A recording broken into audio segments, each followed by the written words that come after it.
Now, you've been focusing on vaccination rates in Africa. What are you concerned about?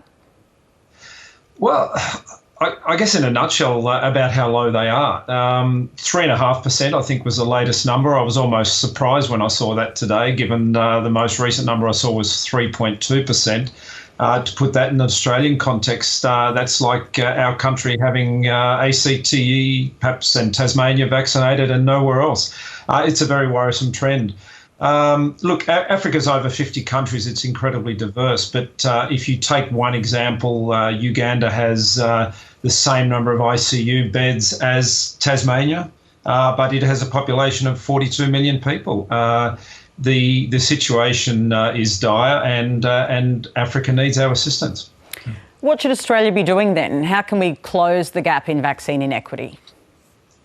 Look, perhaps one direction I hope we don't go in the near term is as the World Health Organization is saying, that we don't go down the route of a third booster shot of vaccinations in Australia. My understanding, and I'm not a scientist, is that the science is still not proven on this. So let's prove the science and then consider whether we go that way in Australia.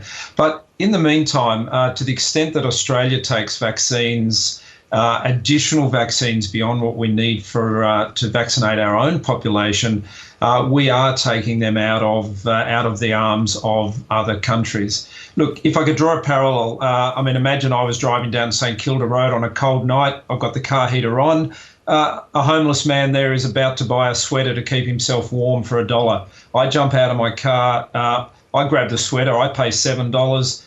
And I jump back into my car, and that's because the heater might stop working, okay?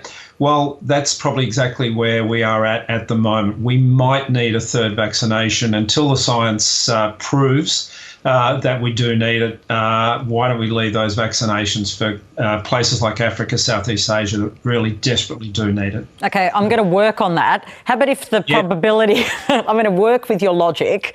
Obviously, there's by the time you get your car to the mechanic to fix the heater that's not working and they need the special fluid that they've got to order. I'm really enjoying this analogy a lot. I love this stuff. And there's a lag there. Aren't you making yourself vulnerable in that period? Isn't that the problem? Starting point, though, Patricia, was I already had warm clothes on. Yep. I bought the extra sweater just in case, okay? So in Australia, we are underway with already getting our first shot and our second shot, and they are having significant impact. They will have significant impact as they go through the population. Now, the Biden administration has announced a virtual summit next week after the UN General Assembly sought commitments from richer countries to increase vaccination rates in places like Africa to 60%. What should Australia's role be in that forum? Well, look, this is really our chance to shine. If we divert it to another topic just for a moment, we've got the climate change conference coming up in Glasgow in November, and some would say, and I'm not going to venture onto this topic, that Australia could be embarrassed at that conference. So why don't we get ahead of the curve next week in Washington, make a significant contribution? Not a contribution befitting of a country ranked 30th, 40th or 50th in the world. Why don't we put up some cash, put up resources and say we want to be part of fixing the problem here. Our Prime Minister says himself that COVID knows no borders. If you want to be safe in Hobart and if you want to be safe in Cairns, then Africa has to be safe. Phnom Penh in Cambodia has to be safe. So we have to really start treating this as a global problem. If we want to resume trade, if we want to resume education, tourism, we need to get other countries vaccinated, not just Australia. And family reunions. Look, my own daughter lives in America, and I would love it if she could come home to visit at the moment. We all understand why she can't. She is going to, eventually when she can come home, it'll be a flight through LA on Qantas direct to Melbourne. But metaphorically speaking, her flight really is going to come through Africa. Until we solve COVID in places like Africa, we're not going to solve the COVID issue here in Australia. Okay, so what are the global health consequences? I think you just gave us a taste of that, but of leaving countries unprotected against the coronavirus. Well, COVID has no borders. There has been research just last week funded by the Gates Foundation and out of a number of Dutch scholars.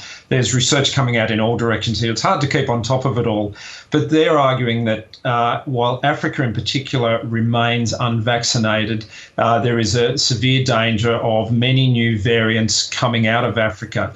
We've got to remind ourselves, it started in China. It entered Africa from Europe. So this wasn't Africa's problem in the first place, but it is now.